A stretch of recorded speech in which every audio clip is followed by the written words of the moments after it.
नमस्कार दोस्तों, advance classes online platform पे मैं ब्रजेश कुमार करंट अफेयर्स के साथ आपका स्वागत करता हूं। आज अपन डिस्कस करने वाले राजस्थान की करंट अफेयर्स के बारे में। दोस्तों, जैसा कि आपको मालूम है, राजस्थान के काफी सारे एग्जाम नजदीक में आने वाले हैं और इसके लिए करंट अफेयर्स एग्जाम के लिए आपका एक महत्वपूर्ण रोल निभाती है। तो आइए देखते करंट अफेयर्स के कुछ इंपॉर्टेंट क्वेश्चन राजस्थान के लिए। देखिए पहला क्वेश्चन देखिए, केंद्रीय शहरी एवं आवासन मंत्रालय द्वारा 2021 को जारी किए गए ईज ऑफ लिविंग इंडेक्स 2020 में प्रदेश का कौन सा श्रेष्ठ शहर है। अभी ईज ऑफ लिविंग इंडेक्स आप समझ गए होंगे दोस्तों। ईज ऑफ लिविंग इंडेक्स मतलब रहने की दृष्टि से अच्छा स्थान। अब इसमें अगर बात करें सर्वश्रेष्ठ शहर की, इसमें ऑल ओवर इंडिया के 111 सिटीज को लिया गया है, 111 शहरों को लिया गया है। अब इसमें बात करें जोधपुर सबसे बेहतरीन शहर है जिसका 21वां स्थान है, और जयपुर का इसके अंदर 23वां स्थान है, और कोटा का इसके अंदर 44वां स्थान है। अब अगर सर्वश्रेष्ठ शहर की बात करें तो इसमें जोधपुर सर्वश्रेष्ठ शहर में के अंदर है। याद रखिएगा, ईज ऑफ लिविंग इंडेक्स 2020 इसमें 111 शहरों को लिया गया है ऑल ओवर इंडिया से, और इसमें प्रदेश का जो सर्वश्रेष्ठ शहर है वो है जोधपुर। इसके बारे में और देखते हैं। इसमें आप देख सकते हैं जोधपुर 21वें पे, जयपुर 23वें पे, कोटा 44 में। क्वालिटी ऑफ लाइफ, इसमें जीवन की गुणवत्ता की बात करें, जीवन की गुणवत्ता में जोधपुर 41वें नंबर पर है, जयपुर 23वें नंबर पर है, कोटा 43वें नंबर पर है। अगर आर्थिक गतिविधियों की बात करें, इसमें क्या होता है, इसमें सारे गोल्स लिए जाते हैं। आर्थिक इकोनॉमिक एक्टिविटी, आर्थिक गतिविधियों की बात करें तो जोधपुर 32वें नंबर पर है, जयपुर 13वें नंबर पर है, और कोटा 42वें नंबर पर है। याद रखिएगा। और सोशटेबिलिटी और सिटीजन पार्टनरशिप की बात करें, ये में ज्यादा खास नहीं है। इसमें जोधपुर दूसरे नंबर पे और इसमें 21वें नंबर पर है। राइट, ध्यान रखना दोस्तों, रहने के लिए बेहतर शहरों की श्रेणी, 10 लाख से अधिक की आबादी। अब अगर कोई व्यक्ति कहीं रहता है, अगर आप कहीं रहते हो तो क्या देखोगे, सबसे पहले क्वालिटी ऑफ लाइफ कैसी है, उसकी ओवरऑल रैंकिंग कैसी है, आर्थिक मतलब वहां पे आर्थिक गतिविधियां कैसी हैं, वहां का माहौल कैसा है, वहां पे नागरिकों की भागीदारी कितनी है किसी भी योजना के अंदर, वो सब इसके अंदर देखा जाता है ईज ऑफ लिविंग के अंदर। ध्यान रखना, ईज ऑफ लिविंग के अंदर। इसमें जोधपुर ध्यान रखिएगा दोस्तों 21वें नंबर पर है, जयपुर 23वें नंबर पर है, और कोटा का 44वां इसके अंदर स्थान है। और अगर 10 लाख से कम की बात करें, 10 लाख से कम की आबादी की बात करें तो इसमें अजमेर 12वें नंबर पर है और उदयपुर 48वें नंबर पर है। ध्यान रखना, 10 लाख से कम, ये 10 लाख से अधिक है, 10 लाख से कम में अजमेर है शेष शहर में, और 10 लाख से अधिक में जोधपुर है शेष शहर में। और देश भर में 111 शहरों में जोधपुर को 55.80 अंकों के साथ 21वें स्थान पर रखा गया। ये देश का श्रेष्ठ प्रदर्शन है। ध्यान रखना, यह देश का श्रेष्ठ प्रदर्शन है। और इस इंडेक्स में 10 लाख से कम, दोस्तों 10 लाख से कम अगर पूछे तो 10 लाख से कम आप ध्यान रखिएगा दोस्तों, इसमें कौन सा है, अजमेर है 12वें नंबर पर। राइट, तो ईज ऑफ लिविंग इंडेक्स के जो मापदंड होते हैं, ध्यान रखना, जीवन की गुणवत्ता, आर्थिक गतिविधियां, नागरिकों की हिस्सेदारी, मतलब नागरिकों का पार्टिसिपेशन, हिस्सेदारी कितनी होती है, राइट, और सामाजिक कार्य कितने होते हैं, मतलब पूरा उसके अंदर देखा जाता है। उसके बाद ये तैयार की जाती है। राइट, ध्यान रखना, जोधपुर कितने पे, 10 लाख से अधिक में, जोधपुर 21वें नंबर पे, और 10 लाख से कम में पूछे तो अजमेर 12वें नंबर पर। राइट, नेक्स्ट क्वेश्चन देखते हैं दोस्तों। नेक्स्ट क्वेश्चन देखिए, महारत्न का दर्जा प्राप्त पावर ग्रिड कॉर्पोरेशन द्वारा प्रदेश में किस स्थान पर इंडस्ट्रियल ट्रेनिंग ITI की स्थापित करेगा। तो सबसे पहले to दोस्तों महारत्न आपको बता देता हूं मैं। जो ये महारत्न कंपनियां होती हैं, महारत्न कंपनी जो होती है, ये याद रखिएगा दोस्तों, ये सेंट्रल गवर्नमेंट की कंपनी होती है, ये सेंट्रल गवर्नमेंट की कंपनी होती है, और जिनका टर्नओवर जो होता है, टर्नओवर याद रखिएगा दोस्तों 25,000 करोड़ से ज्यादा होता है। और इनका जो मुनाफा होता है, मुनाफा जो इनका प्रॉफिट होता है वो 5,000 करोड़ से ज्यादा होता है। ध्यान रखना, लगभग 10 कंपनियां भी प्रेजेंट टाइम पर हैं। 10 कंपनियों को महारत्न का दर्जा दिया गया है। इसके बाद होती है नवरत्न, नवरत्न और एक होती है मिनी रत्न। नवरत्न जो कंपनी होती है दोस्तों, नवरत्न का क्या होता है, जो टर्नओवर होता है 25,000 करोड़ से कम होता है, 10,000 करोड़ तक का उनका टर्नओवर होता है, राइट। ध्यान रखना, 10,000 करोड़ से ऊपर, 25,000 करोड़ से कम। और जो मिनी रत्न होती है उनका 10,000 करोड़ से कम होता है, फिक्स नहीं होता। तो 3 होती है और केवल इसमें केंद्र सरकार की कंपनियों को ही शामिल किया जाता है। महारत्न का दर्जा प्राप्त पावर ग्रिड कॉर्पोरेशन द्वारा प्रदेश में किस स्थान पर ITI ट्रेनिंग मतलब स्थापित किया जाएगा, ये ध्यान रखना, जोधपुर के अंदर। जोधपुर के अंदर एक जगह है शेरगढ़, शेरगढ़ के अंदर ये स्थापित किया जाएगा। पावर ग्रिड, ध्यान रखिएगा दोस्तों, पावर ग्रिड, ये पावर ग्रिड कॉर्पोरेशन एक सार्वजनिक उपक्रम है, ध्यान रखना, सेंट्रल गवर्नमेंट की है, जिसे भारत सरकार द्वारा महारत्न का दर्जा दिया गया है। कहां खोलेगा ये, जोधपुर में। ध्यान रखना, जोधपुर कहां पे, शेरगढ़ में, शेरगढ़ में, राइट। नेक्स्ट देखते दोस्तों, नेक्स्ट देखिए, प्रदेश का तीसरा सैनिक स्कूल कहां खुलेगा, जिसके लिए मुख्यमंत्री अशोक गहलोत ने हाल ही में भूमि आवंटन प्रस्ताव को मंजूरी दी है। अब सैनिक स्कूल की बात करूं दोस्तों, पहले से ही 2 है, पहले से ही ये 2, एक तो है चित्तौड़ में, चित्तौड़गढ़ में, और एक है दोस्तों आपका झुंझुनू में, झुंझुनू में। ध्यान रखना दोस्तों, एक है चित्तौड़गढ़ में और एक है आपका झुंझुनू में। अब तीसरा खोलने के लिए सरकार ये प्रस्ताव लेके आ रही है। अब ये तीसरा जो खुलेगा दोस्तों, ये खुलेगा आपका अलवर में। ध्यान रखना, तीसरा खुलेगा आपका अलवर में, राइट। तो ये तीसरा अलवर में खुलेगा, इसके बारे में और देखते हैं।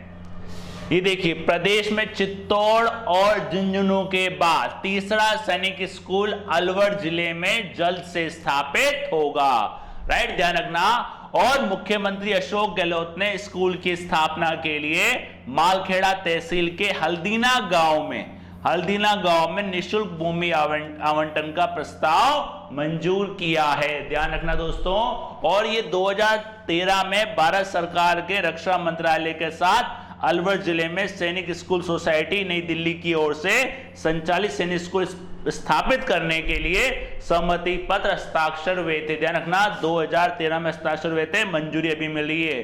कौन है दोस्तों आपके अभी रक्षा मंत्री, कौन है, राजनाथ सिंह। याद रखना दोस्तों, अभी कौन है, राजनाथ सिंह। तो इसमें आपको पूरी डिटेल याद रखने की जरूरत नहीं है, बस ध्यान रखो तीसरा कहां खुलेगा, अलवर में, और पहले 2 का है चित्तौड़गढ़ और झुंझुनू में। पूरा डिटेल आपको याद रखनी नहीं है। 2013 का ये प्रस्ताव था जो अब जाके मंजूर हुआ है। तो शॉर्ट पर स्वीट याद रखोगे तो एग्जाम में सिंपल ही पूछता है, घुमाता नहीं है, बस थोड़ा सा आपको आइडिया रखना पड़ेगा। नेक्स्ट देखिए दोस्तों, डेजर्ट नाइट। दोस्तों सैन्य अभ्यास के एक लेक्चर था, अगर आपने देखा हो, सैन्य अभ्यास के अंदर मैंने पूरे बताए थे। सैन्य अभ्यास में पूरा लेक्चर मैंने आपको बताया था, जिसमें कौन कौन से देशों से भारत के सैन्य अभ्यास हुए हैं और होते हैं। तो इसमें मैंने आपको बताया था, तो भारत और फ्रांस, ध्यान रखना, भारत और फ्रांस से डेजर्ट नाइट कहां हुआ था आपका, ये राजस्थान में। ध्यान रखना दोस्तों, और इसमें राफेल का प्रयोग किया गया था, राफेल की गर्जना का इसमें प्रयोग किया था। राफेल इसमें देखने को मिला, राफेल का इसके अंदर परीक्षण किया गया। अब अगर भारत और अमेरिका की बात करूं दोस्तों, इनका भी सैन्य अभ्यास होता है। एक था युद्ध अभ्यास, नाम ही इसका युद्ध अभ्यास, और एक है टाइगर ट्रम्प, एक है टाइगर ट्रम्प। दोस्तों बताया था मैंने आपको सैन्य अभ्यास के बारे में। डेजर्ट नाइट ध्यान रखना किस किस का है, भारत और फ्रांस, भारत और फ्रांस सैन्य अभ्यास, संयुक्त सैन्य अभ्यास। डेजर्ट नाइट 21 एक्सरसाइज वायुसेना की, ध्यान रखना किसकी, ये वायुसेना की, राइट। भारतीय वायुसेना के लड़ाकू विमानों ने विमानों को राजस्थान में, भारत के राजस्थान में, ध्यान रखना। और फ्रांस संयुक्त अभ्यास है डेजर्ट नाइट 2021, कहां हुआ, जोधपुर राजस्थान, ध्यान रखना जोधपुर राजस्थान में। और दोनों वायुसेना के संयुक्त अभ्यास में अत्याधुनिक विमानों के साथ पहली बार दोस्तों राफेल, जानते ना दोस्तों राफेल, राफेल ध्यान रखिएगा, राफेल काफी फेमस हुआ था क्योंकि काफी इसके लिए काफी कंट्रोवर्सी हुई थी। पहली बार इसकी गर्जना और तर्जना देखने और सुनने को मिली। ध्यान रखना डेजर्ट नाइट, भारत और फ्रांस और दोनों सेनाओं का लक्ष्य नवीनतम युद्ध और नवीनतम युद्ध तकनीक रणनीतियों का आदान प्रदान करना था। याद रखिएगा दोस्तों डेजर्ट नाइट, बस ध्यान रखिए डेजर्ट नाइट किसका, भारत और फ्रांस। 2021 कहां हुआ था दोस्तों, राजस्थान में। राजस्थान में कहां हुआ था, ये हुआ था आपका जोधपुर में। पहली बार क्या है इसके अंदर, राफेल, पहली बार क्या आया, राफेल। बस यही आपको ध्यान रखना है। डिटेल तो इसलिए बताई जाती है ताकि थोड़ा सा आपको अंदाजा रहे, पता कि डिटेल आपको याद आ जाए, राइट। तो आपको पूरा नहीं डिटेल मतलब नॉर्मली ध्यान रखना है कहां हुआ था डेजर्ट नाइट, जोधपुर में, राइट। नेक्स्ट देखते हैं दोस्तों 13वां Jaipur international film festival JIFF कब संपन्न हुआ था। जिफ, इसको ध्यान रखना दोस्तों, बोलते हैं जयपुर इंटरनेशनल फिल्म फेस्टिवल। ये हुआ था आपका 15 से 19 जनवरी, ध्यान रखना दोस्तों 15 से 19 जनवरी Jaipur international film festival, right. और इसमें ध्यान रखना 15 से 19 जनवरी को वर्चुअल प्लेटफॉर्म पे, क्योंकि कोविड था, लेकिन इसमें ये 13वां, ध्यान रखना आप दोस्तों 13वां, इसमें 44 देशों के 266 फिल्मों को प्रदर्शित किया गया है। ध्यान रखना 44 देशों की 266 फिल्मों को इसके अंदर प्रदर्शित किया गया। इसमें राजस्थान की 5 फिल्मों ने भी स्थान लिया। राजस्थान की बेस्ट फिल्म की बात करें, ध्यान रखना बेस्ट शॉर्ट फिल्म, ध्यान रखना शॉर्ट फिल्म कौन सी है दोस्तों, ये है आपकी उदयवीर, ध्यान रखना ये है आपकी उदयवीर। बेस्ट शॉर्ट फिल्म कौन सी दोस्तों, उदयवीर। तो इसके लिए और इसके जो डायरेक्टर हैं वो हैं तप्तेश कुमार, ध्यान रखना वो है तप्तेश कुमार। उदयवीर, इसको बेस्ट राजस्थान फिल्म का अवार्ड दिया गया था। इस फिल्म में विश्व भर की उन फिल्मों को भी शामिल किया गया है जो वैश्विक स्तर पर पुरस्कृत हो चुकी हैं। ध्यान रखना कहां आता है ये आपका जयपुर में 15 से 19 जनवरी। ये हुआ था आपका वर्चुअल, ध्यान रखना ये हुआ था आपका दोस्तों वर्चुअल। नेक्स्ट देखिए मुख्यमंत्री अशोक गहलोत ने इकोलॉजिकल पार्क का शिलान्यास कहां किया। इकोलॉजिकल पार्क का शिलान्यास ये दोस्तों आपका हुआ था शेखावटी में, शेखावटी। ये हुआ था आपका लक्ष्मणगढ़, ध्यान रखना लक्ष्मणगढ़ का सीकर में, ये हुआ था लक्ष्मणगढ़ सीकर में। ध्यान रखना दोस्तों ये इकोलॉजिकल पार्क बनाया गया लक्ष्मणगढ़ सीकर में।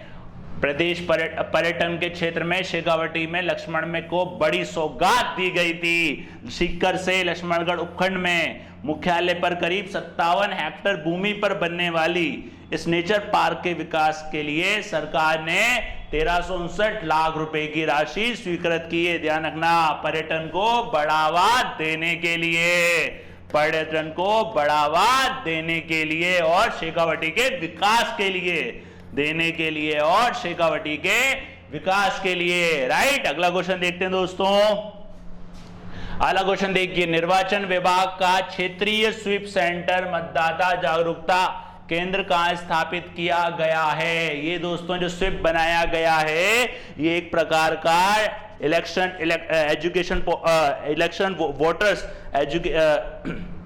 वोटर एजुकेशन पोर्टल है, एक स्थान है वहां पे बनाया गया है जिसमें मुख्य निर्वाचन अधिकारी बैठेगा कहां पे, जयपुर में। ध्यान रखना ये बनाया गया है दोस्तों कहां पे आपका, जयपुर में।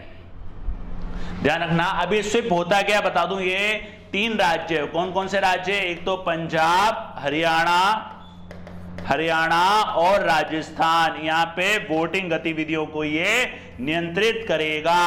तो ये स्वीप कहां बनाया गया है दोस्तों, जयपुर में, इंदिरा गांधी नगर जयपुर में। ध्यान रखना ऑफिस चीफ इलेक्शन ऑफिसर कहां बैठेगा, इसमें मुख्य निर्वाचन आयोग जयपुर में, उनके लिए कार्यालय बन रहा है जयपुर के इंदिरा गांधी नगर में। मुख्य अधिकारी के लिए भवन बन रहा है, वो वहीं पे बैठेगा। और 3 राज्य पंजाब, हरियाणा और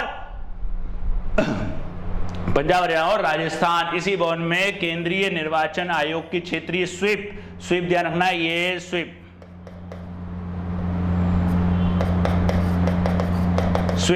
इसका है systematic voters education and electoral participation केंद्र। ध्यान रखना, इस केंद्र की स्थापना होगी और ये केंद्र क्या होगा? पंजाब, हरियाणा, राजस्थान में स्वीप की गतिविधियों का केंद्र होगा और उनको नियंत्रित करेगा। तो ये मुख्य चुनाव आयुक्त, मुख्य चुनाव अधिकारी, मुख्य चुनाव आयुक्त कहां बैठेगा? वो यहां पे बैठेगा और तीनों को कंट्रोल करेगा। राइट, नेक्स्ट देखिए दोस्तों, ईज ऑफ डूइंग रिफॉर्म को पूरा करने वाला देश का छठा राज्य बन गया है मध्य प्रदेश, हिमाचल, बिहार और राजस्थान। ध्यान रखना दोस्तों, इसमें नाम से मालूम पड़ गया होगा राजस्थान। ध्यान रखना, राजस्थान से पहले मध्य प्रदेश, 5 देशों में ये छठा जो राज्य बना है वो बना है Rajasthan.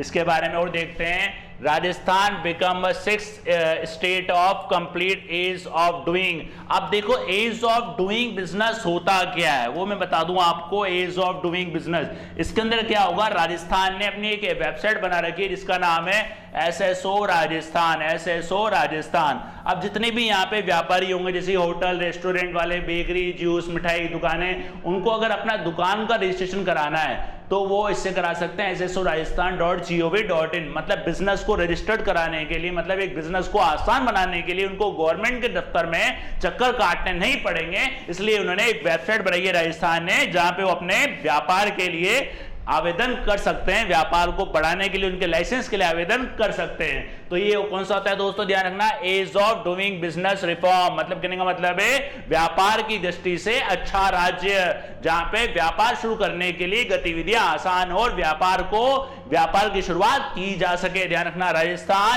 Ease of doing reform को सफलतापूर्वक पूरा करने वाला छठा राज्य। ध्यान रखना, कौन सा राज्य है दोस्तों? ये छठा राज्य।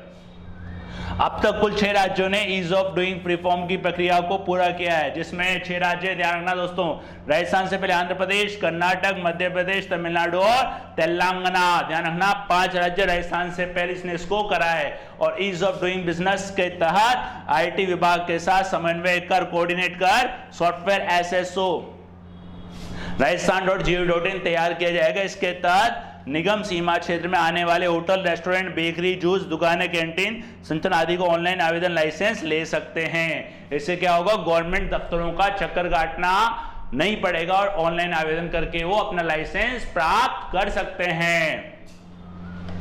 राइट, नेक्स्ट देखिए दोस्तों, केंद्र सरकार ने कहा नया ग्रीनफील्ड इंटरनेशनल एयरपोर्ट बनाने की अनुमति दी है दोस्तों। ग्रीनफील्ड ये पर्यावरणीय एक एयरपोर्ट होता है, ध्यान रखना, एक पर्यावरणीय एयरपोर्ट, पर्यावरणीय हवाई अड्डा होता है ये, उसके हिसाब से कमीशन किया जाता है। पर्यावरणीय हवाई अड्डा, ग्रीनफील्ड एयरपोर्ट या इमरजेंसी एयरपोर्ट भी आप इसको बोल सकते हो, इसमें बनाती है गवर्नमेंट इमरजेंसी लैंडिंग के लिए।